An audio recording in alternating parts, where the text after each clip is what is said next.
hablaan aad arkaysa ee dhararka bilicda jooga iyo quruxda eebbe iskugu daray waa habeen belweynta gari kombe waa hablaha ninka ragga markuu hana qaado hamigiisa koobaad ba yahay inuu la hoygalo gabadh gari komba waa hablaha ragga ninkii hodane ee bahantis iyo hamigiisa ugu horeeyaba uu yahay inuu la hoygalo gabadh gari komba waa gabdho dherer joog qurux iyo bilic intaba eebba u dhamaysta waa gabdho hidiya dhaqan u leh ab iyo isrna u leh habka dabeecadda wanaagga quruxda hidaha iyo dhaqanka iyo waliba ashaxa suubana gabadho lagu yaqaan hablaha gari komba oo meel isku balansaday misana iskugu yimid oo ku leebisan calankooda bilicda san leh ee iskugu jira dooga cadaanka iyo waliba midabka hanaraahda midabka huruda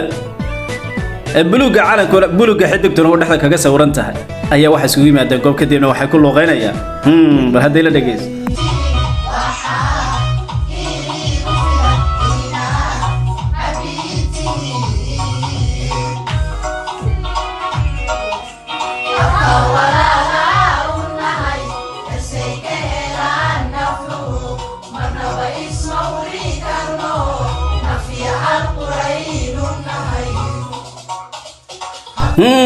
waan hubaa inaadan ilmu daaba muradaha gaar qurux noocan oo kale ah misanahay aad iyo aad ku soo jiiteen oo ashqaraaran daybadaada indhaha marnaba ka jeedinin haddaba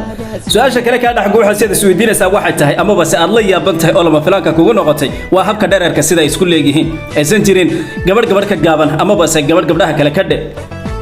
boodaba inay matara hal mar la wada dhali yihiin su'aasha kale ka dhax guuxaysa waxa tahay talo gabdhahan halkeebay ku nool yihiin halkeebay ku sugan yihiin oo lagu hagaagi karaa gabdhahan waxa ku nool yihiin waa dalka Itoobiya gaar ahaan caasimadda Jigjiga waa marwooyin iyo mudantii hablaha adigoo muruga meel fadhiya hadda hal mar muuqood aragto farxad baad la maqsuudiya bal haday la daawo